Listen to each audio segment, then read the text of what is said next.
Oi gente, tudo bem? Meu nome é Fernanda e estou de volta com mais um vídeo. No vídeo de hoje eu vim aqui para explicar as referências de Trono de Vidro. Então se você gosta desse tipo de conteúdo, já deixa aqui nos comentários e deixa seu gostei que isso me ajuda bastante. Bom gente, para quem está perdido, como assim explicar as referências de Trono de Vidro?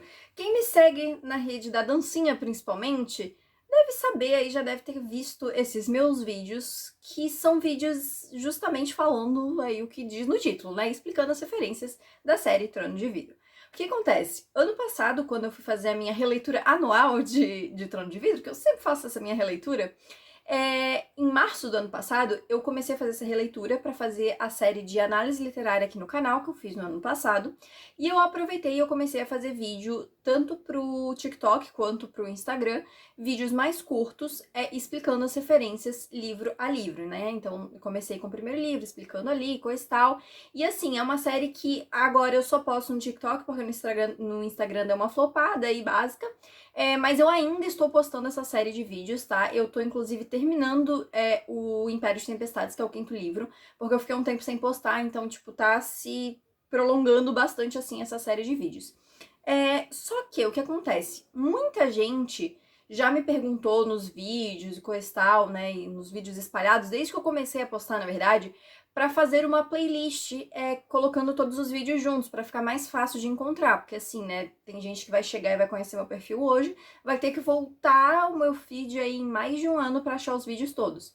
Porém, essa coisa de fazer playlist não tá liberada pro meu perfil. Meu perfil do TikTok é bem pequeno, então assim, ele não tem algumas funções liberadas ainda, então eu não consigo criar essa playlist. E aí, como eu ia fazer a minha releitura anual de Trono de Vidro nesse ano, comecei no mês passado, inclusive, eu resolvi, então, reler, pegar novamente as referências, pegando novas referências também, porque tem muita coisa que eu só percebo quando eu tô relendo novamente. Então, assim, teve referência que eu peguei dessa vez que eu não tinha pego antes. E fazer um vídeo aqui pro YouTube, então um vídeo mais longo, um vídeo só por livro, então assim, não vão ficar, porque cada livro tá tendo umas 8, 9 partes, então assim, estão ficando muitos vídeos assim, então para as pessoas acompanharem é um pouco mais difícil. Eu vou terminar minha série de vídeos lá no TikTok, então quem me acompanha por lá não precisa se preocupar, porém, agora eu vou fazer essa série de vídeos aqui também. Então eu estou relendo a série, né, então agora em outubro eu vou reler Coroa da Meia-Noite, e vou fazendo vídeo a vídeo, então, explicando essas referências livro a livro, tá? E o que são essas referências, né? Como assim? Vai ter spoiler? O que não vai? Esse vídeo, gente, porque assim, quando eu fiz a análise literária no passado, o meu intuito foi fazer um vídeo analisando realmente com mais profundidade o livro em si. Então, assim, eu comecei com Trono de Vidro, eu falei só sobre Trono de Vidro, não falei sobre spoilers de outros livros, eu focava só no que acontecia nesse livro aqui. O Explicando Referências é um pouco diferente, porque, assim, eu vou separar trechos que explicam coisas que vão acontecer no futuro, então em outros livros. Então, esse vídeo aqui, gente, tem spoiler de todos os livros da série de Trono de Vidro. Então, se você tá lendo, se você não terminou ainda, volta nesse vídeo quando você terminar tudo. Só se você não se importar com spoiler, né? Daí pode continuar aí, não tem problema. Mas eu vou falar de spoilers, tanto de Trono de Vidro quanto dos outros 7 livros. Então, assim, esse vai ser um vídeo mais abrangente de todos os livros, tá? Todos os 8 vídeos que vão ter, né? Sobre os 8 livros aí vão ser vídeos falando sobre toda a série, todo o conjunto aí de personagens e de enredos que a Sarah criou pra essa série. Mas, gente, vamos começar então, porque assim, Trono de Vidro, eu acho que é o livro com mais referências, tá? De todos os 8, porque assim, é referência de tudo o que vai vir pela frente ainda. Nos próximos, ainda vai ter referência até o 4º livro. 5º ainda pega algumas coisinhas, assim, mas eu acho que até o 4º livro a gente ainda tem algumas referências legais. Depois, a segunda metade da série, digamos assim, é muita referência passada, então vai bater muito com coisa que eu já falei em vídeos anteriores. Então, assim, esses primeiros vídeos que são os mais interessantes para pegar referências futuras, tá? Mas então, gente, vamos começar, porque como eu falei, tem bastante coisa pra comentar aqui, e a partir de agora, então, spoilers de todos os livros de Trono de Vidro. Todas as manhãs, quando acordava, repetia as palavras "eu não terei medo". Essa aqui já é uma bem cedo no livro, é na página 2 do primeiro capítulo ali, né? Então, assim, virando a página você já encontra essa frasezinha. E essa é uma, na verdade, bem óbvia, né? Porque, assim, a gente vai descobrir lá em A Lâmina da Assassina que essa era uma frase que quem falava, na verdade, era o Sam Cortland, né? Que era aquele amigo assassino. Amigo? assassino da Celina, né, que no início os dois não se gostavam, até que eles tiveram um envolvimento romântico e ele acaba falecendo no final de A Lâmina da Assassina. E ele conta isso pra Celina lá na época, né, que ele, toda vez que ele sentia com medo, ele falava: meu nome é Sam Courtland e eu não terei medo. Inclusive, um fun fact, eu tenho essa frase tatuada, gente, só que eu vim com os braços cobertos. Eu sempre falo isso toda oportunidade que eu tenho, mas não vai dar pra ver, mas eu tenho ela tatuada aqui, o I will not be afraid, porque essa frase ficou muito comigo, eu acho que ela é muito forte da série, e tanto o significado dela como frase normal mesmo, quanto o significado dentro da série, pra mim mexe muito. Então, eu amo essa frase, assim, então pra mim a série já começar com essa frase já é um ótimo sinal. Mas, assim, apesar de ter essa referência, né, do Sam, a gente vê que a Celina e a Ailey, enfim, elas levam eu falando como se fossem duas pessoas, né? Ela leva essa frase com ela até o último livro. Então, assim, vários momentos a gente tem ela falando, né, meu nome é Celina Sardotin, eu não terei medo. Depois, meu nome é Ailyn, a Shriver Galatinius, eu não terei medo. Então, assim, ela leva bastante essa frase com ela, fica algo muito pessoal da personagem, mas é algo que a gente vai entender depois, que na verdade veio do Sam. A assassina rosnou, mostrando os dentes ao se virar para o babaca ajoelhado. Ele era quase tão grande quanto seu capataz e vestia vermelho e laranja, combinando com o pouco cabelo. Seus olhos, cor de obsidiana, brilhavam enquanto o homem apertava o pescoço de Celina. Esse momento é bem interessante, na verdade, porque ele é no capítulo 2, bem no iniciozinho do livro, e esse momento, pra quem não lembra, é quando a Celina ela é levada pelo Cale até o Doria, pra ela conhecer o Doria ali, onde o Doria vai apresentar a proposta ali do campeonato, coisa e tal, da competição, né, pra Celina. E quando ela chega, né, ela não se ajoelha pro Doria. Então chega essa figura, esse cara, que depois a gente descobre que é o Duke Parrington, que força ela a se ajoelhar no chão ali. E ela menciona essa característica dele, né? Seus olhos cor de obsidiana. E no primeiro momento não parece nada demais. A gente só pensa, beleza, o cara tem olhos cor preto, né? Os olhos dele são pretos. Só que é interessante, né, gente? Porque assim, lá pro quarto livro, é no quarto livro que a gente descobre, né? Que, na verdade, o Duke Parrington, né? A pessoa Duke Parrington está abrigando o Erwan, que é simplesmente o Senhor das Trevas. Então, assim, nesse período aqui, o Erwan já estava aqui. Esse aqui era o Erwan fazendo isso, né? Então, a gente tinha uma diquinha que a gente, obviamente, nunca ia pegar numa primeira leitura, que é os olhos cor de obsidiana. Que isso é muito forte, né? Porque a pedra obsidiana é muito falada na série. Por conta dos anéis, por conta da torre do relógio, que vamos falar sobre isso também. Os colares de pedra. Então, assim, essa cor, esse preto, que é um preto muito fechado, é muito marcado como esse lado dos Vogues, né? Como o lado do Erwan, assim, realmente é algo que ele traz junto com essa pedra obsidiana. Então é engraçado já ter isso logo no segundo capítulo aqui. É óbvio que a gente nunca ia pegar essa referência quando a gente fosse ler, mas ela tá aqui pra quando a gente relê, a gente já percebe aqui, ó, a gente já tem uma indicação aqui dos olhos dele. Sim, ela iria para Forte da Fenda ou qualquer lugar, até atravessaria os portais de Word a caminho do próprio inferno, se isso significasse liberdade. Eu acho interessante que a Sarah ela já começa a mencionar coisas que, como eu falei, nesse início não faz sentido nenhum pra quem tá lendo a primeira vez, mas pra quem tá relendo, é interessante ver que a gente já vê esses portais de Word sendo mencionados aqui. Porque assim, a gente vai ter muito sobre os portais de Word, portão de Word, né, sobre as chaves desse portão, né, chaves de Word, sobre as marcas de Word, a gente vai ter muito sobre essa coisa, né, essa mitologia Word aí, né, dentro da história, né. Então eu acho muito interessante a gente ter isso já aqui, sendo citado só como não é nem algo muito importante da história, realmente como se fosse algo que as pessoas dizem, sabe? Eu vou até os portais de Word, sabe? Eu vou até onde Judas perdeu as botas, sabe? Que nem a gente diz aqui. Então é meio que só uma expressão, algo utilizado assim comumente entre as pessoas, mas que eles não sabem o que significam. E a gente vai saber dentro da história o que significa, que tem esses portais de Word, né? Que Erwan e os seus irmãos, né? Os reis Volgs,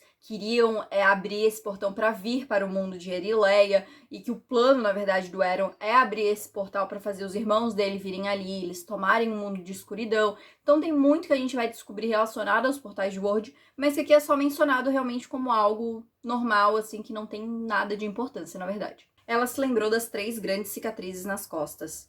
Mesmo se conquistasse a liberdade, mesmo se conseguisse viver em paz em algum lugar, as cicatrizes sempre a lembrariam do que suportara, e que, embora fosse livre, outros não eram.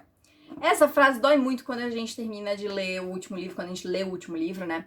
Porque, assim, a Celina, ela carrega essas cicatrizes de quando ela foi escrava em Endovier, né? Das chicotadas que ela levou ali, além de várias outras cicatrizes que ela adquiriu durante a vida dela, normal, né? Tanto quanto ela, quando ela era criança, quando ela era Aelin mesmo, e depois quando ela virou a Celina e se tornou aprendiz ali do Arobin e coisa e tal. E ela fala isso, né? Sobre a questão das cicatrizes serem lembranças do que ela viveu, de quem ela era e tudo mais.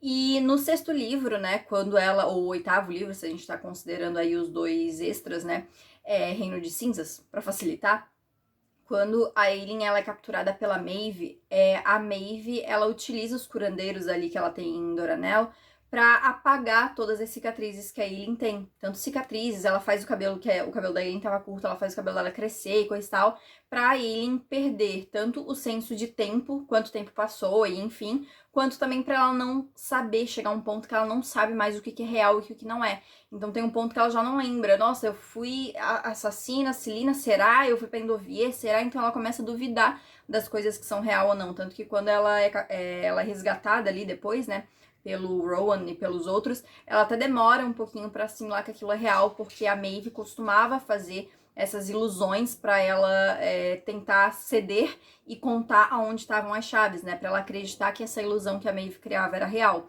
Então, parte dessas ilusões fazia tirar, né, fez a Maeve tirar as cicatrizes da Ailyn. Então, é triste que, tipo assim, ela recebeu essas marcas nessas cicatrizes por coisas muito terríveis e dolorosas, mas que eram um lembrete para ela, eram uma história, né? Contavam a história dela, a história de sobrevivência dela, e que depois isso também foi tirado pela Maeve.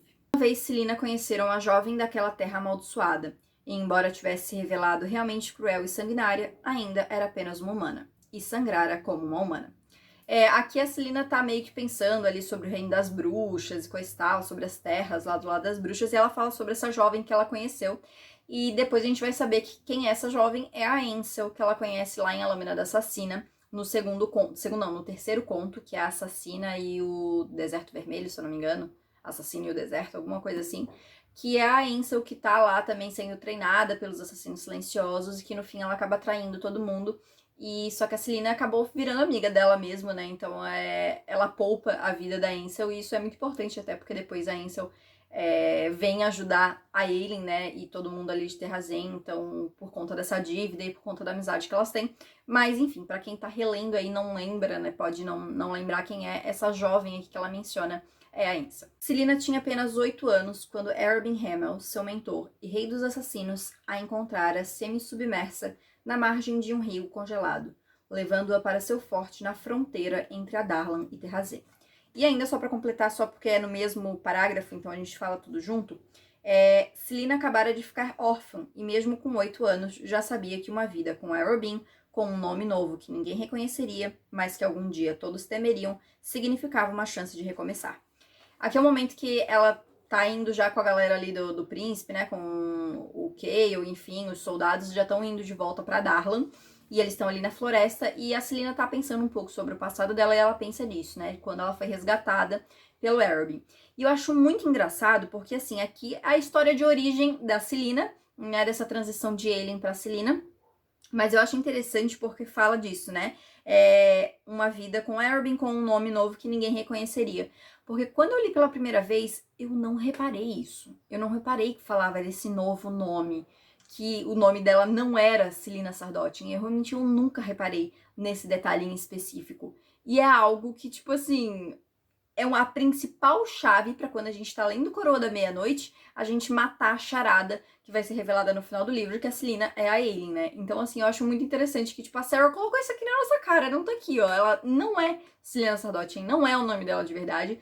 E é algo que muita gente, como eu, pode não perceber, e se perceber pode até esquecer depois que esse fato é mencionado, né? Mas enfim, aqui é só realmente uma referência à história ali, realmente, da Aelin, que a gente vai saber depois, né? Que os pais dela morreram, ela acabou fugindo, quase foi afogada, na verdade ela morreu afogada, a gente descobre depois, e a Helena salva a vida dela, consegue trazer ela de volta ali e fazer com que o Arobin encontrasse ela e levasse ela então pra Darla, ali pra Forte da Fenda, e fizesse ela então a sua pupila, né, e treinasse ela ali para virar, então, a Celaena Sardothia. Então aqui a gente já tem um iniciozinho ali dessa história da Ailey. Cuidado com a língua, repreendeu Celaena. O rei Brannon era do povo férico e Carvalhal ainda é dele. Eu não me surpreenderia se as árvores ainda se lembrassem dele.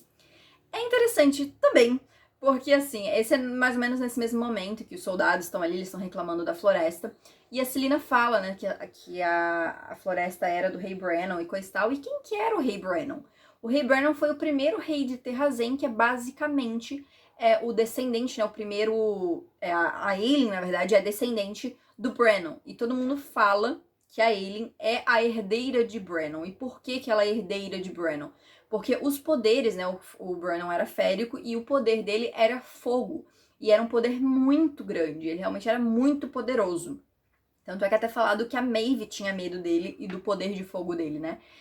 Realmente ele era muito poderoso. E a Aelin traz consigo esse poder também. Ela é extremamente poderosa e o poder dela é o fogo. Então ela é a descendente dele ali. E ela, de vez em quando ela menciona, ela pensa sobre o rei Brannon, assim. E aqui eu acho que ela nem sabia essa conexão que os dois tinham, né, realmente, e o porquê que ia ser importante ele depois, toda a história que envolveu a Primeira Guerra, que envolveu o rei Brannon, a filha dele, Helena, e enfim, acho isso muito interessante. E eu acho interessante também que fala sobre, eu não me surpreenderia se as árvores ainda se lembrassem dele, porque no último livro, lá em Reino de Cinzas, quando a Aelin tá junto com o exército indo pra Terrazen, tem um momento que a floresta realmente reconhece ela como rainha de Terrazen e ajudam eles a pegarem um caminho mais rápido para chegar até Orient e conseguir, então, ajudar o exército que já estava lá, quase todo morrendo já, pro exército de Morath, né? Então eu acho interessante porque, sim, a floresta ainda se lembrava dele e dos descendentes dele. Já fazia tempo desde a última vez que Celaena contemplara os dons que perdera, embora a memória de suas habilidades assombrasse seus sonhos. Novamente, mais uma passagem fazendo essa referência a algo que a gente não tinha noção ainda, que eram os poderes da Aelin, né? Os poderes da Celaena. E é interessante porque eu também, quando eu li, cara, eu devia ter lido esse início muito sem prestar atenção, porque eu não percebi isso. Então, assim, eu peguei o spoiler da Aelin, peguei o spoiler, enfim. Então, quando eu li Coroa da Meia-Noite, eu já sabia, mas assim, quando eu fui reler, que eu percebi isso aqui, eu falei, caramba, a Sarah não só falou que Celaena não era o nome dela, como também já colocou aqui que ela tinha poderes, os dons que ela perdera e habilidades que assustavam ela. Então, assim, cara, tá tudo aqui e a gente não fazia ideia. A Sarah, ela é muito maravilhosa, sério. Mas tá aqui, né, a referência desde o início de que Celaena, ou ele, né, no caso, tinha aí poderes. Celaena tinha suas suspeitas, é claro, e a que parecia mais provável era uma que ela não estava preparada para aceitar, nem agora, nem nunca. Aqui é o momento que ela tá pensando sobre quando ela foi capturada, né, e levada pra Endovier. Na verdade, ela tá conversando com o Chaol sobre isso, e ele pergunta ali se ela não sabia quem que tinha entregado ela, coisa e tal, e ela pensa isso, né, que ela tinha suspeitas dela, mas que ela não queria nem pensar sobre isso. E ela tinha suas suspeitas de quem fez, né, todo o rolê foi o Arobin Hammond, que era o mentor dela, e realmente a gente vai ver lá em A Lâmina da Assassina que realmente foi ele. E na verdade a Celaena só vai ter a confirmação real, oficial, de que foi ele lá em Rainha das Sombras, né, no quarto livro, que ela acaba descobrindo que realmente foi o Arobin que armou pro Sam ser morto e ela ser capturada.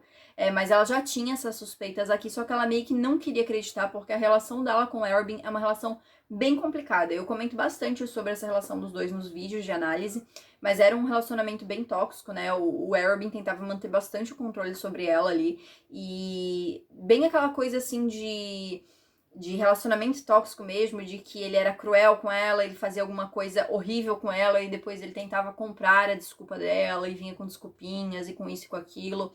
Então, até com essa coisa da morte do Sam, ele meio que tentou fazer isso, mas ele acabou...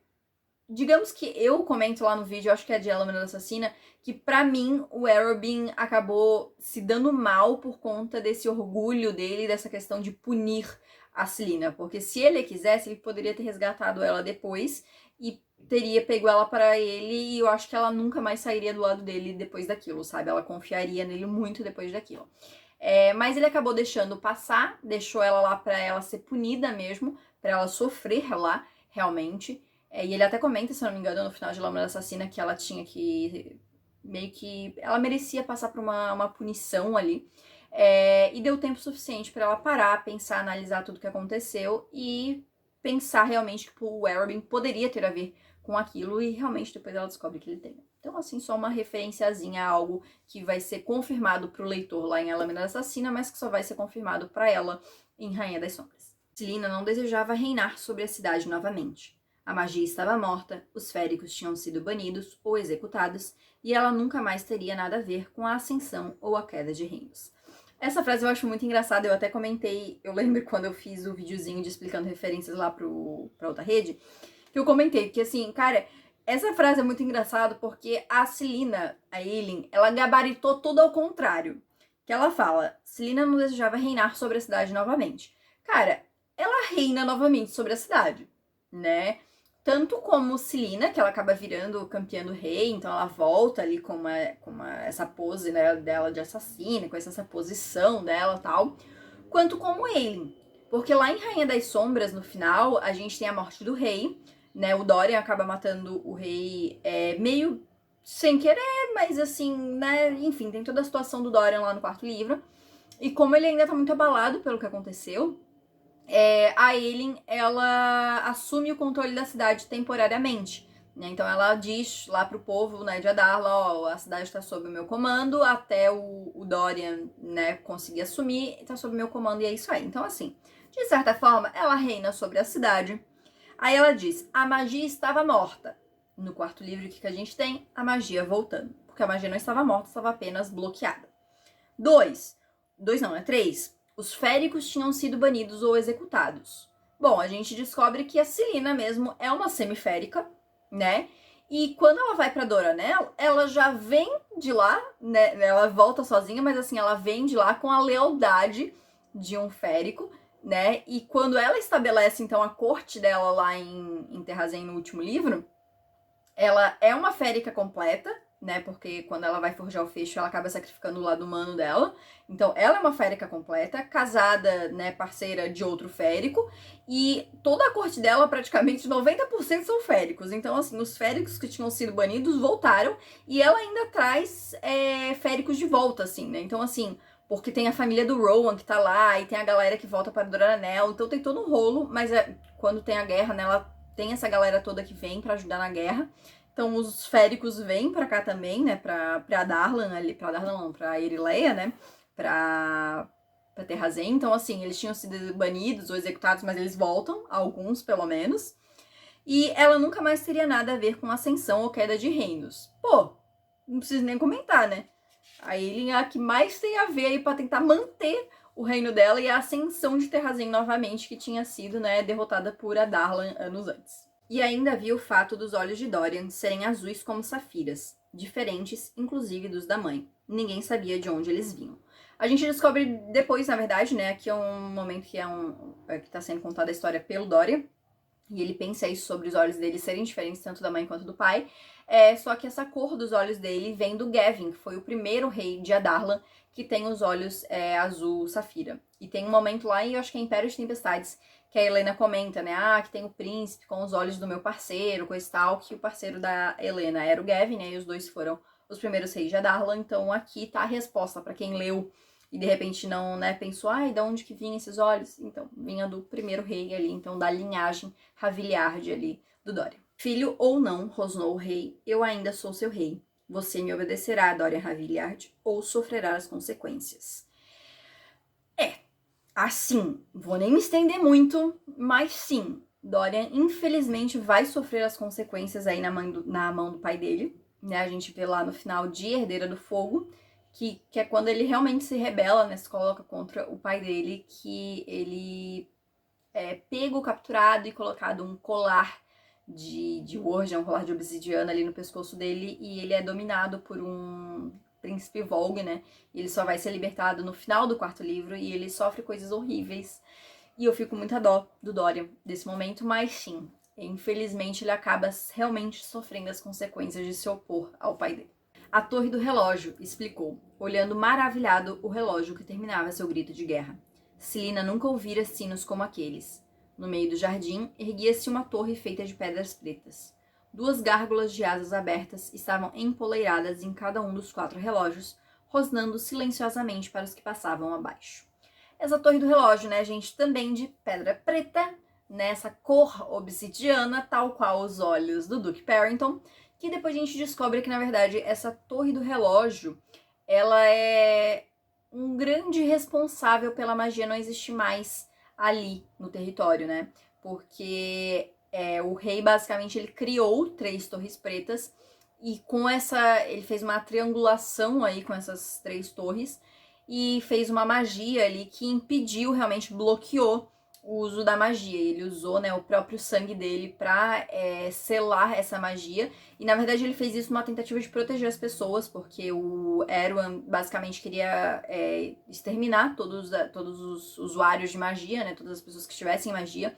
Então, ele fez desse jeito para que ninguém mais pudesse usar magia, e aí ninguém mais seria capturado, morto, enfim, por conta disso. Só que quando ele usou, né, quando ele fez esse feitiço, ele usou, então, o próprio sangue, e meio que ele ficou imune a isso, digamos assim, que acabou passando pro Dorian, né? Tanto que no segundo livro, o Dorian começa a usar a própria magia, ele nem sabia que tinha. Ele descobre ali a magia e começa a usar. E ele pode usar porque o pai dele usou o próprio sangue. Então, tipo, meio que passou pro Dorian, né? Que é o mesmo sangue ali, enfim. E ele pode usar magia por conta disso. Mas é isso, a Torre do Relógio, então, que tá sendo apresentada aqui, é responsável por não ter magia nesse ponto da história. Preciso do meu cachimbo, murmurou a mulher, massageando as têmporas. Sinto que ficarei com dor de cabeça em breve. Aqui é o momento da primeira aparição da Countain. Eu nunca sei falar o nome dela, gente. Mas enfim, a Countain, vocês vão saber quem é, né? É uma personagem que aparece nesse primeiro livro, né? Ela tá ali com o Duke Parrington, mas ela tem ali uma ambição de conquistar o Dorian, né? De ser rainha ali futuramente, enfim. E nesse livro é comentado várias vezes sobre essas dores de cabeça da Countain. E na verdade essa já tem até uma explicação no final do livro, porque no final do livro a gente descobre que o Duke Parrington estava usando uma magia ali para influenciar a Countain. Então, em vários momentos, inclusive do livro, eu acho até que eu separei outros momentos aqui para comentar, mas que a Countain tá, tipo assim, tá pensando sobre uma coisa e de repente ela muda de ideia, ou de repente começam a entrar pensamentos assim que mudam a direção e ela fala pro Duke Parrington outra coisa, e ela sugere outra coisa, como se fosse uma ideia dela, né? Então depois a gente entende que, na verdade, ele tava influenciando ali, manipulando realmente os pensamentos dela, e por isso, na verdade, que ela tava com bastante dor de cabeça, né? Porque tinha alguém ali tentando influenciar ela o tempo inteiro. Então é interessante, assim, que a gente já vê isso sendo citado em vários momentos, mas é algo que já tem aí resposta, né, no final do livro. Não que ele fosse feio. Na verdade, o rosto queimado do sol do competidor era bastante agradável, mas havia algo ruim a respeito dos modos dele, dos olhos cor de obsidiana enquanto se moviam e encontravam os de Celina. Aqui ela tá falando do Ken, né, que é o competidor ali do Duke Parrington, e novamente a gente tem essa descrição de que ele tem cor olhos obsidiana, tal qual o Duke Parrington. Estranho, né, gente? É claro que esse também a gente descobre já no final do livro, que, né, ele tinha depois o anel também, que também separei aqui pra gente comentar sobre isso, e ele acabou usando muito magia, ele começou a conjurar, né, esses monstros de outros mundos e coisa e tal, e começou a ser tomado por essa magia realmente que não é uma magia que é para ser usada sem saber, digamos assim, né? Então, que vai afetar a pessoa se ela usar de modo errado. Então, mas é interessante que ele tem olhos cor de obsidiana, assim, depois a gente descobre que ele tem um anel cor de obsidiana. Será que isso tem alguma relação? O fato dele usar um anel e ter o cor do olho igual? Será que ele pode estar possuído por alguma coisa enquanto ele usa esse anel? É o que a gente vai saber depois, né, gente? Que quem usa o anel realmente está possuído por Vogues, né, realmente, e por isso que tem esses olhos cor de obsidiana, tal qual Duke Parrington, né, e tal qual outros personagens que a gente vai encontrar ao longo da história. Celina teria que ficar de olho deles, mas pelo menos não eram os assassinos silenciosos das dunas do Deserto Vermelho. Aqui é uma referência ao conto da Assassina e o Deserto, né, Assassina, acho que é esse o nome do conto, que é lá do A Lâmina da Assassina, que é quando ela vai passar um mês ali com os assassinos silenciosos, que são um grupo de assassinos, né, que ficam lá no Deserto Vermelho, e ela treinou com eles, enfim. E é só uma referência mesmo a esse conto, algo bem simples mesmo. Algo poderoso e mortal escondia-se dentro de Celina, algo de que Kael não gostava. Mal ele sabia, né, gente? Que sim, escondia-se sim, não só ela tem essa coisa que ela fala, né? Ela sempre diz que é essa escuridão, essa coisa assim, essa raiva que ela tem de algumas coisas e tal. Mas a gente sabe, né? Tem poderes, tem uma ascendência férica, tem muitas coisas ali que se escondem, né? Que ele não fazia ideia. Um grande anel adornado por uma pedra preta e brilhante reluzia no indicador de Ken. Estranho ele usar aquilo para treinar. Como eu falei, né, gente, a gente já tem aqui essa referência dos anéis, os anéis que vão tomar uma parte muito grande ali da história, né? No segundo livro a gente começa a ver algumas outras pessoas usando, no terceiro livro a gente começa a descobrir o que são esses anéis, né? Que como eu comentei ali no caso do Ken, né, quem usa esses anéis então acaba sendo possuído aí, né, por um Volg. E depois, no terceiro livro, a gente descobre que tem os colares, que são mais poderosos que os anéis, e contém príncipes Volgs, e que eles são muito mais poderosos do que os inferiores ali. E, enfim, né, o Dorian acaba sendo preso ali, né, subjugado por um colar, mas a gente tem esses anéis que são bem importantes ali pra história, pra gente entender o que tá acontecendo. E como eu falei, é que eu acho interessante porque, assim, nesse primeiro livro a gente tem muito foco na competição, no Ken em si, né? Ah, ele é o vilão ali central desse livro, né? A gente tem ali outros personagens que não são tão agradáveis pra história, mas, assim, o vilão meio que é colocado como Ken, lateral o rei, o Duke Perrington, mas, assim, a gente não tem tanto foco neles nesse livro. Mas é interessante porque, tipo, o anel já é muito, né, mencionado aqui, essa coisa das pedras pretas, a cor preta da obsidiana ali, né, que faz muito sentido ali com, né, que é o material que é utilizado para fazer o anel, que é o material utilizado para fazer o colar.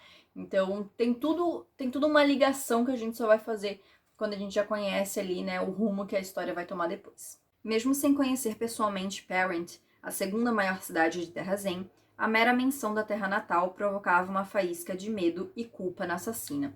Aqui tem duas referências, na verdade, né? Porque fala de Parent, que é a segunda maior cidade de Terra Zen, que é o lar da Elide. A Elide que a gente vai conhecer só no quarto livro, a Elide Lockham, né? Que era a herdeira de Parent, né? E ela acaba sendo presa ali pelo tio dela quando o Terra Zen cai, né? Ele mata, inclusive, o próprio irmão, né? Que era o herdeiro dali. E fica com o lugar então, né? Então a gente tem essa personagem que vai ser bem importante também, né? Que ela é apresentada no quarto livro e ela tem uma importância bem grande pra história. Mas tem essa outra referência, né? Que ela fala que a menção da terra natal provoca uma faísca de medo e culpa. Né? E por que culpa? Né? Nesse primeiro momento a gente pode pensar quando a gente tá lendo pela primeira vez, né? Por que ela sente culpa quando ela pensa na terra dela? E depois a gente entende, né? Ela sente culpa justamente por ela ter saído de lá, assumido uma nova vida e meio que voltado de costas. Gente, falei completamente errado, calma. Ela deu as costas pro reino dela, que era o reino dela, né? Ela era herdeira dali, ela ia ser a rainha de Terra Zen, ela simplesmente virou as costas. Virou as costas, gente, olha só, eu não tava conseguindo falar a frase. Mas enfim, ela virou as costas pra tudo isso e simplesmente deixou pra trás, sabe? Não lutou pela terra dela até, né, esse momento, enfim. Então ela sente uma culpa por ter deixado a galera se virar e achado que ela morreu, e enfim, né? Então é interessante quando a gente pensa nisso, né? Por que ela sente culpa aqui quando ela só tá falando do lugar que ela nasceu, mas que depois a gente sabe que tem coisas a mais aí na história, né? Ah, até a última moeda. Então ele saiu e gastou tudo. Mais de 500 mil moedas de ouro. Desapareceram em 3 horas. Esse é o momento que a Celina tá falando com o Chaol sobre o Arobin, né? E ela fala que o treinamento ele sempre providenciou o melhor para ela, os melhores professores, instrutores e tal. Só que chegou uma hora que ele falou, ó, o seguinte, sabe tudo isso que eu te dei? Você vai ter que me pagar de volta, não foi de graça não. E ela teve que todos os trabalhos que ela fazia ali, né, que ela recebia por aquilo, ela tinha que pagar pro Arobin, porque ela tinha que quitar a dívida dela. E esse momento que ela quita a dívida dela é mostrado em A Lâmina da Assassina, no penúltimo conto, né? Ela quita a dívida dela e a dívida do Sam, inclusive, e os dois acabam ficando livres do Arobin. E o momento que ele gasta, né, que na verdade ela descobre com o que ele gastou, também é mostrado nesse mesmo conto, que ele gasta no leilão da virgindade da Lisandra. Né, a Lisandra é uma personagem que é apresentada em A Lâmina da Assassina, mas que retorna em Rainha das Sombras. E em A Lâmina da Assassina ela é meio que uma inimiga da Celina ali, né? Porque as duas têm mais ou menos a mesma idade. São órfãos ali, né? Só que enquanto a Aelin cresceu, né? A Celina cresceu treinando com Arobin pra ser uma assassina. A Lisandra, ela cresceu num bordel, né? Ela cresceu aprendendo a um dia que ela viraria uma cortesã. né? Então, no momento que tem ali em A Lâmina Assassina, que ela tá com uns 17 anos, ela tem então o leilão da virgindade dela, e quem compra então é o Arobin. E aí, enfim, né? Uma coisa horrível, eu odeio essa parte da história também, porque eu odeio o Arobin, basicamente. Mas que é com isso que ele gasta, na verdade, né? E ele fez isso até pra provocar, porque como as duas não se gostavam também, de tipo, ó, usei teu dinheiro pra isso, sabe? Com alguém que tu nem gosta. Então, enfim, é Arobin sendo Arobin, né? O personagemzinho desprezível. Nehemia olhava para a testa de Celina e a assassina perguntou: Tem sujeira no meu rosto? Não, respondeu Nehemia um pouco distante, franzindo as sobrancelhas enquanto estudava a Giselina. Esse momento é muito interessante, porque a Nehemia olha, né, pra testa da Celina meio assim, alguma coisa estranha, e a gente nesse momento não sabe o que que é. E eu nem vou explicar muito, porque a gente tem outro momento relacionado a essa coisa de algo na testa da Celina no final do livro. Mas basicamente isso aqui tem relação com a marca que aparece na testa da Celina no final do livro, e aí eu vou falar melhor quando for falar, quando tiver todo esse momento, que eu acho que dá pra explicar um pouco melhor lá do que aqui, tá? Mas só pra marcar que aqui a Nehemia já tava meio assim com algo relacionado, né, aparecendo ali na testa da Celina, mesmo que nós, leitores, não conseguimos saber o que que é. Você precisa ouvir o que eu disser. Nada é coincidência.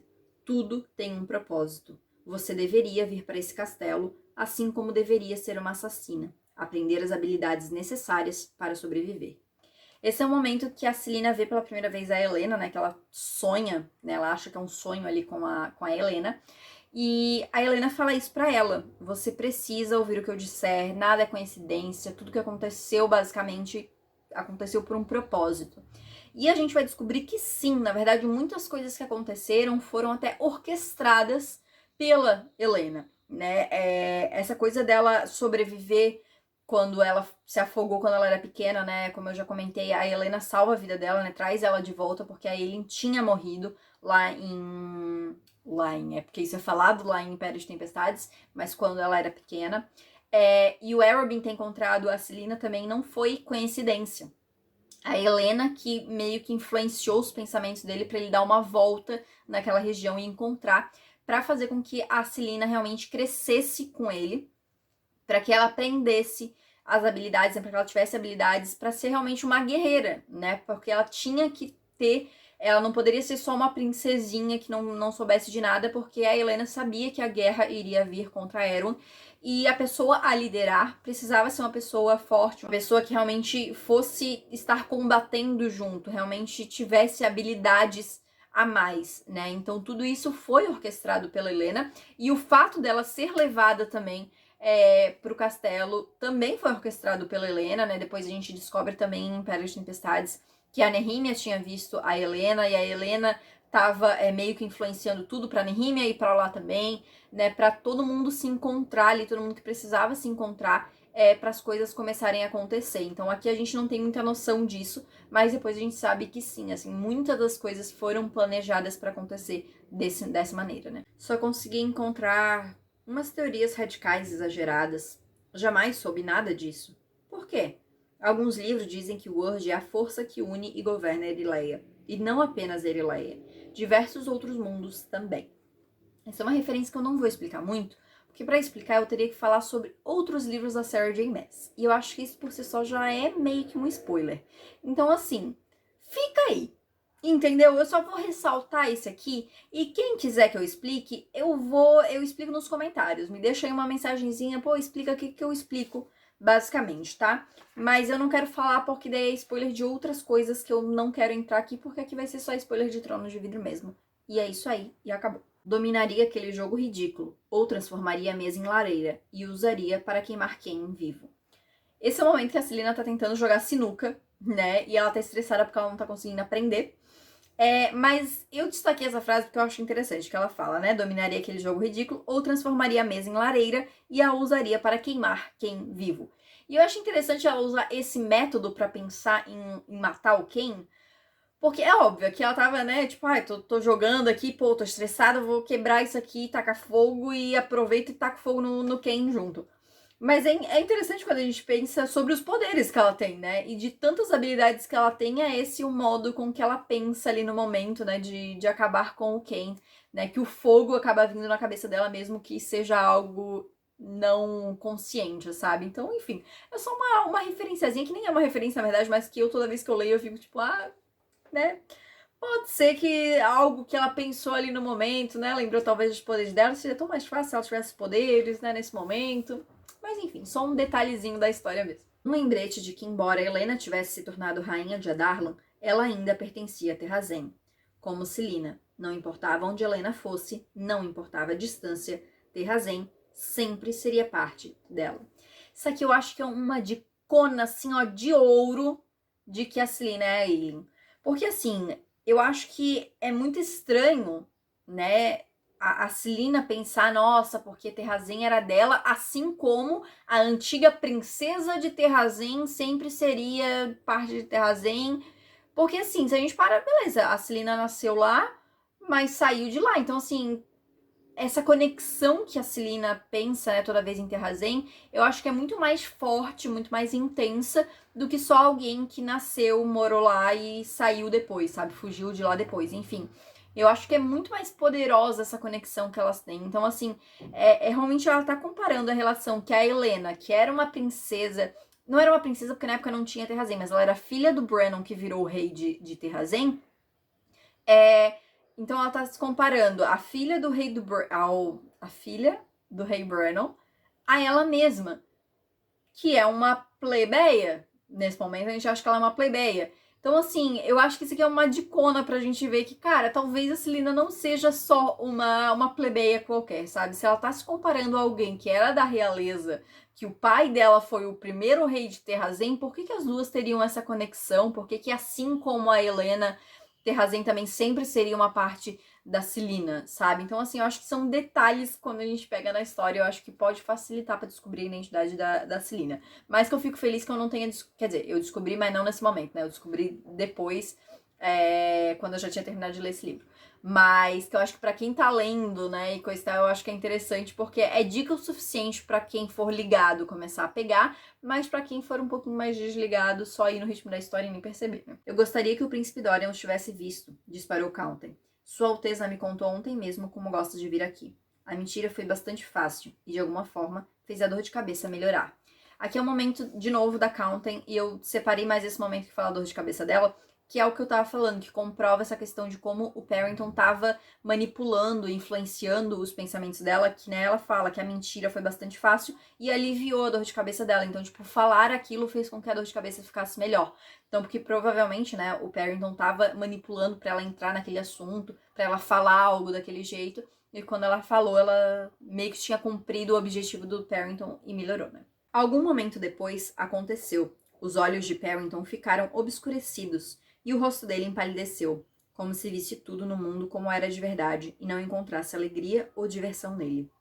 Esse é o momento que tá tendo um banquete ali, coisa e tal, e o Cale tá meio que observando as pessoas, e ele observa isso no Perrington, que de uma hora pra outra ele meio que... é como se uma máscara caísse e ele olhasse pra tudo como se nada importasse ali, né?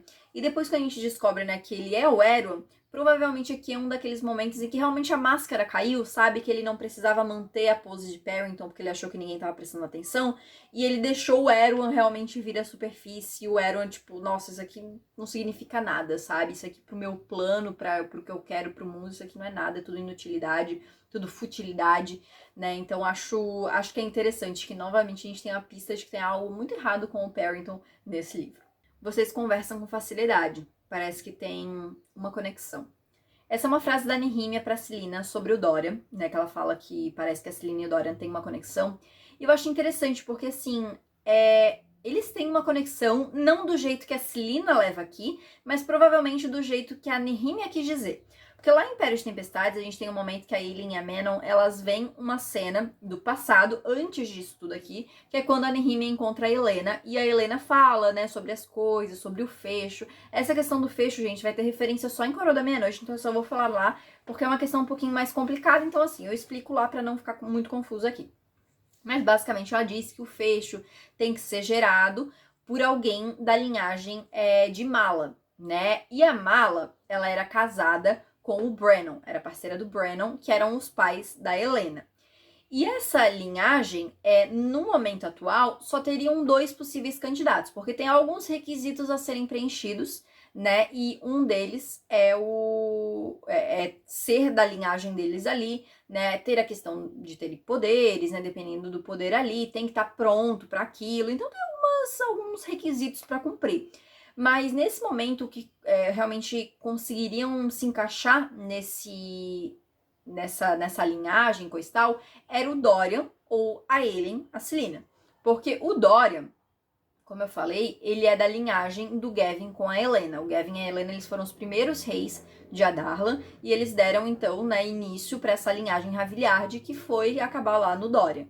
O Dorian tem um irmão também, né, mas como eu falei, a gente não sabe se o irmão dele tem magia, se tem alguma coisa assim, então acabou ficando pro Dorian mesmo, né, que inclusive tem os olhos do Gavin, vale lembrar isso. Então ele representa, né, um lado dessa descendência do Brennan com a Mala, né, da Mala especialmente, que é a descendência da Helena, né? O outro lado seria a descendência realmente do Brennan e da Mala, que ficou ali em Terrazen, né, que são os descendentes ali que ficaram em Terrazen, que governaram Terrazen, que chegou, né, e nesse momento da história a única pessoa viva é a Aelin, né, que ela tá viva ali, então ela daria sequência a essa linhagem. Então os dois teriam meio que essa conexão de serem de uma mesma ascendência, né? No caso, eles virem do mesmo início da família, né? Que seria do Brennan. Então, através do Brennan e da Mala, acabou gerando essas duas linhagens aí de família, meio que indiretamente, né? Porque o dele meio que só se fala do Terrazen, do Galatinius mesmo, né? Mas acabou gerando também pelo lado da Helena o lado Raviliard. Então, por isso que eles meio que teriam uma conexão que não seria romântica, que é como a Celina acaba entendendo aqui nesse momento. Mas como eu falei, provavelmente a Nehemia já quis meio que indicar outra coisa ali, essa outra conexão que eles teriam, né? E o fato de que os dois poderiam ser candidatos ali para gerar o fecho, né? E no final os dois tentam gerar juntos o fecho. Então tem todas essas questões aí. Helena, a primeira rainha de Adarlan, tinha um amuleto mágico. Na batalha contra o Senhor das Trevas, Gavin e Helena se viram indefesos contra ele. O Senhor das Trevas estava prestes a matar a princesa quando o espírito apareceu e deu a ela o colar. Depois que Helena o colocou, Erwan não pôde machucá-la. Esse momento que o Dorian vê a Celina com o olho de Helena, né, que é o amuleto ali, e ele comenta sobre isso, que parece esse amuleto que ele viu já nos desenhos e tal. E é interessante que ele cita essa guerra, né, contra o Senhor das Trevas, contra Erwan, que é algo que, assim, parece realmente só uma historinha que ele tá contando aqui, depois que vai ser muito importante. E, na verdade, essa história que ele sabe do colar é meio... não é 100% verdadeira, né? Não é bem a história que realmente aconteceu, né? Então, é meio que a história como ela foi contada, mas não é a história como ela é 100%. Até porque eles acham que o Gavin e a Helena derrotaram, né, o Erwan nessa guerra. E na verdade não foi o que aconteceu, né? A Helena colocou o Erwan para dormir apenas, né, para adiar essa guerra por algumas gerações e deixou essa guerra para a geração da Aelin e do Dorian, né? Mas enfim, aqui eu só destaquei realmente porque a gente já tem menção ao Erwan, a gente já tem menção a essa guerra que aconteceu antes e a esse amuleto ali, né? Que na verdade ele fala que é um amuleto para proteger a Helena, coisa e tal, mas que também não é citado que este é o fecho, né? Que esse amuleto era o fecho, que era para realmente finalizar tudo, mandar eles para o outro mundo, fechar o portal de Word ali, para mandar o Erwan para lá e não voltar mais, né? Mas enfim, apenas histórias aqui que ele sabe nesse início, né? Não é nada que é comprovado, no caso, né, o que eles ouviram de histórias, mas que depois a gente vai descobrir o que realmente aconteceu nessa guerra. Diana, deusa da caça e das donzelas, se aproximou. Celina mudava o peso do corpo de um pé para o outro, desejando que não tivesse exigido que Keio lhe desse o lugar da ponta. Para seu medo e espanto, a garota parou na sua frente e retirou a venda. Esse é um momento que tá tendo umas celebrações ali, tá tendo essa celebração religiosa, né, em que basicamente eles vestem algumas crianças como se fossem os deuses, vendam elas, e elas seguram um objeto que representariam esse deus, né? E aí elas vão revendadas e param na frente de alguém para presentear essa pessoa com esse objeto, que é como se o deus em questão tivesse escolhido aquela pessoa para presentear. E aí essa menina vestida de Diana para na frente da Celina e presenteia ela com uma flecha. E por que isso é interessante? Porque assim, a Diana, né, é uma deusa, só que dizem que antes dela ser uma deusa chamada Diana, ela era uma férica, uma rainha férica chamada Mabi. E quem foi a rainha Mab? A Mab foi basicamente a fundadora, digamos assim, da casa Ashriver, ela que deu início a essa linhagem Ashriver. Então, assim, vamos lembrar que Aelin Ashriver Galatinius, ela tem duas linhagens, né? Ela tem a linhagem Galatinius, que vem lá do rei Brannon e coisa e tal, mas ela tem a linhagem Ashriver pelo lado da mãe dela, que vem dessa rainha Mab, que foi se transformar depois na Diana. Então, assim, mais uma vez a gente tem mais uma pista aqui de que, óbvio que a gente não ia saber tudo isso quando a gente tá lendo, mas é mais um detalhe pra gente pegar quando a gente tá fazendo a releitura, de que nesse momento a Celaena foi escolhida por essa deusa que anteriormente foi aí uma das ancestrais da casa de qual ela, né, de uma das casas que ela veio aí, né, pelo lado da mãe. A expressão de Perrington mudou por um momento, para algo dolorido e feio, mas foi tão rápido que Counten quase não notou, distraída com o martelar da própria cabeça. E aí no mesmo capítulo, um pouco depois, diz: então, poderemos colocá-lo no caminho certo, não é? Terminou Perrington com um sorriso largo, o qual fez com que os instintos de Counten gritassem para que fugisse dali, sem olhar para trás.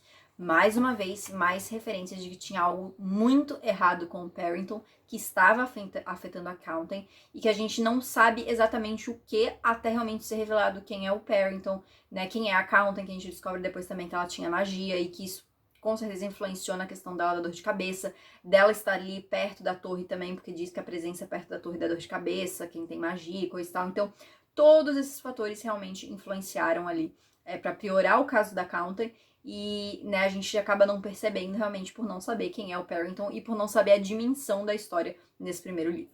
A cabeça do rei girou para examinar a assassina ao prosseguir. Será que podia enxergar o que havia por dentro de Celaena? O que havia por dentro de Celaena, gente? Mais uma dica, mais uma pista de que tem segredos a respeito de Celaena Sardothien que a gente vai descobrir no próximo livro, né? Mas aqui ela sempre tinha muito medo do rei descobrir quem era ela, né? Porque se ele soubesse quem era ela... Eu tenho uma teoria que pra mim o rei sabia, o rei humano sabia e tentou esconder essa informação do Vogue que estava possuindo ele ali. Eu acho que isso é uma possibilidade, sabe? Dele ter tentado, porque tem características ali muito fortes que é difícil alguém não ter reparado, sabe? Então eu acho que ele sabia, mas ele conseguiu guardar essa informação pro Vogue nele, ele não conseguiu usar essa informação. Mas enfim, a Celaena tinha muito medo dele descobrir, né? Então poderia dormir profundamente mais uma vez, a menos que Helena tivesse um plano ainda maior em mente. Spoiler, amiga, ela tinha.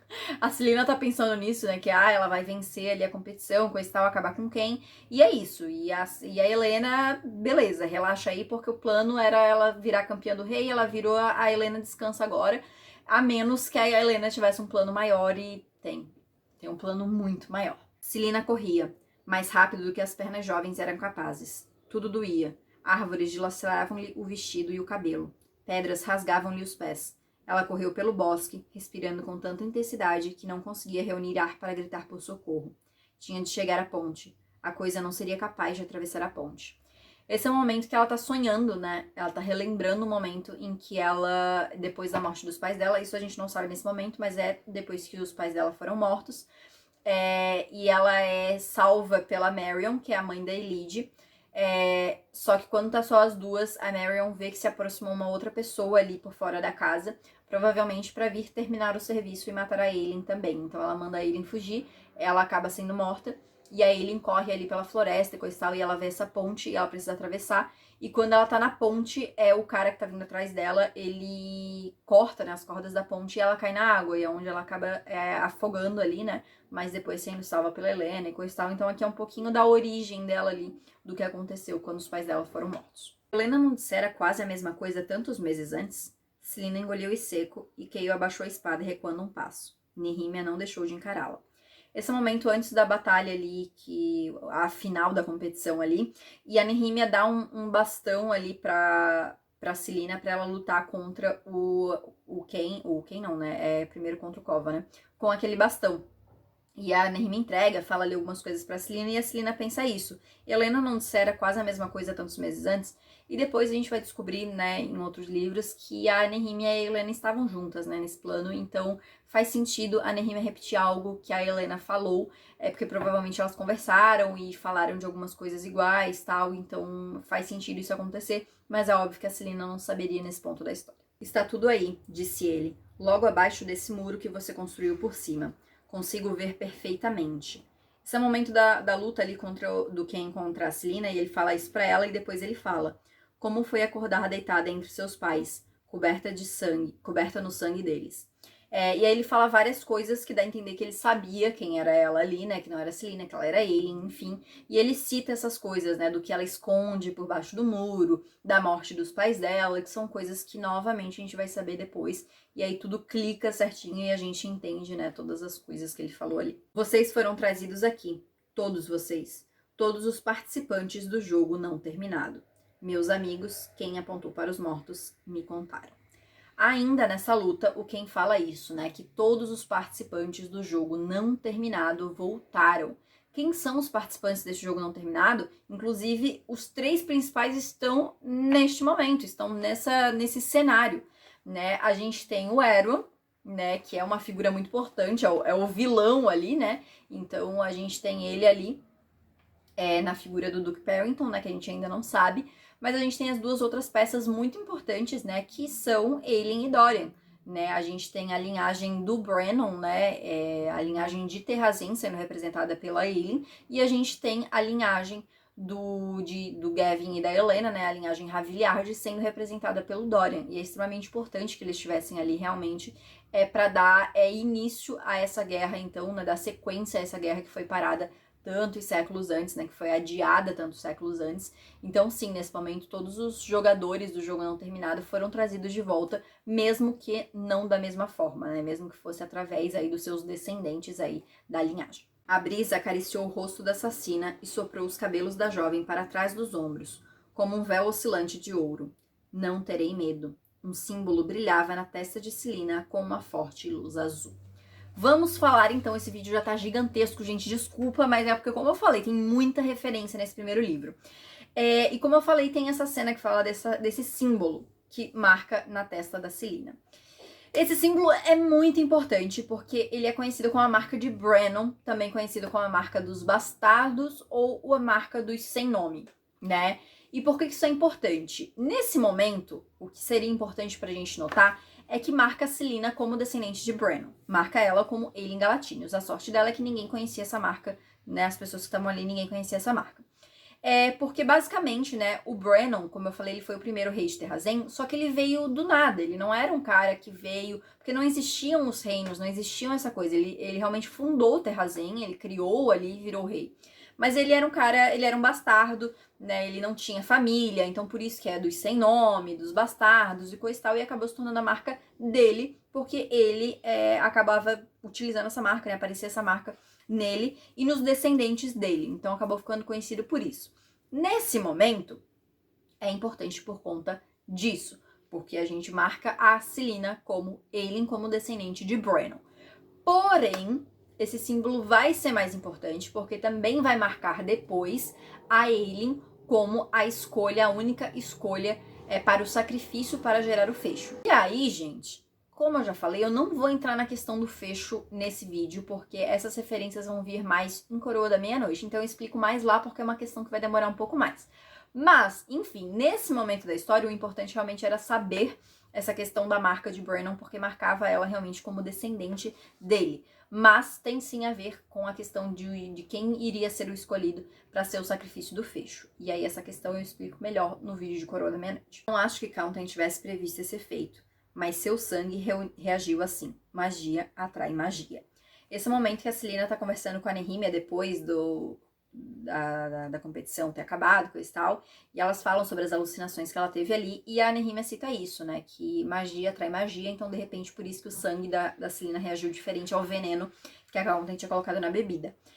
Só que é interessante, porque ela não diz pra Nehemia que ela tem magia, coisa e tal, então aqui já é um indicativo de que a Nehemia sabia quem era a Selena, sabia que a Selena tinha magia, né, então, e a Selena fica meio desconfortável ouvindo e meio que dá uma mudada de assunto, assim, mas mais um indicativo de que a Selena tinha magia e de que a Nehemia sabia disso. Sua manipulação de Counten foi interessante, disse por fim, enquanto Perrington se mantinha de joelhos. Você estava usando o poder nela? Não, diminui recentemente como sugeriu, respondeu o Duque, deslizando o anel de obsidiana no dedo gordo. Além disso, ela estava começando a ficar visivelmente alterada, cansada, pálida e até mencionou dores de cabeça.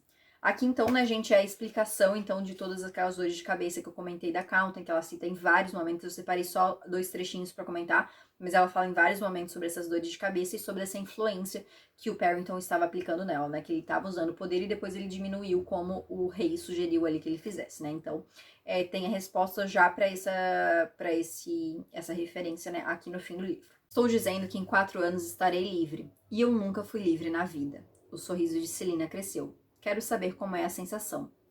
Acho triste, porque assim, a Celina não vai saber nunca como é ser livre, porque, querendo ou não, a coroa é uma prisão. E é por isso que ela fala que ela nunca foi livre. Porque até aos 8 anos de idade, né, que foi quando tudo aconteceu, ela era presa sobre a obrigação de ser a futura rainha, né, a obrigação da coroa, o peso da coroa de Terrazen ali sobre os ombros dela. E depois ela acabou ficando presa ao Arobin sob o contrato, sobre todas aquelas coisas, e enfim. E a gente sabe que depois ela vai retomar o papel de Aelin, ela vai retomar, né, no fim, a série acaba com ela realmente sentada no trono para governar Terrazen, e óbvio que ela não vê mais como um fardo, ela não vê mais como um peso, né, como uma prisão, mas querendo ou não, né, gente, ela nunca vai poder ser livre realmente dessa linhagem dela e de tudo que ela teria que fazer. Então, assim, ela vai ser livre sob outros aspectos, mas não do jeito que ela queria ser aqui. E eu acho que depois da história até ela aceita e ela entende que realmente tá tudo bem e ela teria um outro papel a desempenhar e outras coisas a fazer, e enfim. Você poderia sacudir o universo, sussurrou a rainha. Poderia fazer qualquer coisa se ousasse. No fundo, também sabe disso, e é o que mais lhe assusta. Frasezinha da Helena para Celina, é uma frase que depois volta, né, falando que a Aelin tinha juntado um exército para sacudir as estrelas, isso lá em Império de Tempestades, é uma frase bem conhecida, inclusive. E é interessante porque aqui a gente tem, mais uma vez, mais uma referência de que a Celina não é só mais uma assassina, que ela tem muito mais potencial do que isso e que a gente só vai perceber depois. Quando você estiver pronta, quando começar a ouvir os gritos de socorro também, então saberá por que vim até você. Porque fiquei ao seu lado e porque vou continuar cuidando de você, não importa quantas vezes me afaste. Ainda uma frase da Helena para Celina, e é interessante que ela fala, né, você saberá por que vim até você, porque fiquei ao seu lado e vou continuar cuidando de você. Porque como eu falei, a gente sabe que a Helena estava lá desde o início, foi ela que salvou a vida da Aelin, enfim. Então sim, ela esteve cuidando da Aelin a vida toda dela, talvez não do jeito 100% correto, mas do jeito que ela encontrou ali para cuidar. Então aí, mais uma referência a esse passado aí, né? Laços de sangue não podem ser desfeitos, sussurrou ela. Então desapareceu, deixando as palavras ecoarem no silencioso túmulo. Essa é a última frase, né, que a Helena fala para Celina nesse livro. Laços de sangue não podem ser desfeitos, sugerindo que Helena e Aelin e Celina têm relação, têm laços de sangue, tem uma conexão ali, né? Então, assim, mais uma vez sugerindo que Celina não é quem ela diz ser. Né? Eu acho engraçado que nesse capítulo já tem tanta referência, só em 2 páginas aqui, tanta referência, gente. Mas é isso, né? Uma indicação de que a Helena e a Celina têm uma relação de sangue aí, e que depois a gente vai descobrir o que é. Soa bem, comentou Cale, e deu de ombros. Quer saber qual será a sua próxima missão? Celina olhou para os olhos castanho-dourados de Cale e todas as promessas que havia sob eles. A assassina deu o braço ao capitão e sorriu.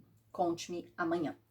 Essa é uma referência, que na verdade a referência tá no último livro, porque o último livro termina com a mesma frase, né? O Rowan tá falando algumas coisas pra ele, e ela fala, né? Conte-me amanhã. Então é só uma referência realmente que quando a gente termina, a gente lembra desse final. Então quando a gente estiver no último livro, eu vou comentar sobre essa referência novamente. Meu Deus, gente, eu já tô gravando esse vídeo já faz 1h30. Assim, então de material bruto, já deve ter 1h30 mais ou menos de conteúdo. Tá? Eu quero ver quando eu terminar de editar esse vídeo. Misericórdia. Será que esse vai ser o vídeo mais longo do canal? Vamos ver. Mas enfim, gente, trouxe então aí todas as referências, as mais importantes pelo menos, né, de Trono de Vidro, esse primeiro livrinho aí, tá? Espero que vocês tenham gostado. Nesse mês eu vou reler aí Coroa da Meia-Noite, já tá separado ali pra eu ler. E aí eu venho trazer, então, as referências que tem em Coroa da Meia-Noite. Como eu falei, a tendência é diminuir o tempo dos vídeos, porque vai ter menos referências aí, não tanto quanto esse primeiro livro, mas ainda vem bastante referências interessantes aí. Mas deixa aqui, então, o que vocês acharam do vídeo, se vocês gostaram ou não dessas referências. Se vocês tiverem curiosidade mais a respeito de alguma coisa em específico, deixa aqui nos comentários também. Deixa também o seu gostei, que isso me ajuda bastante. Se inscreve no canal se você ainda não é inscrito e não esquece de ativar o sininho para não perder as notificações e me segue também no Instagram e no TikTok para não perder os meus outros conteúdos. Então é isso, gente. Muito obrigada por ter assistido e a gente se vê no próximo vídeo.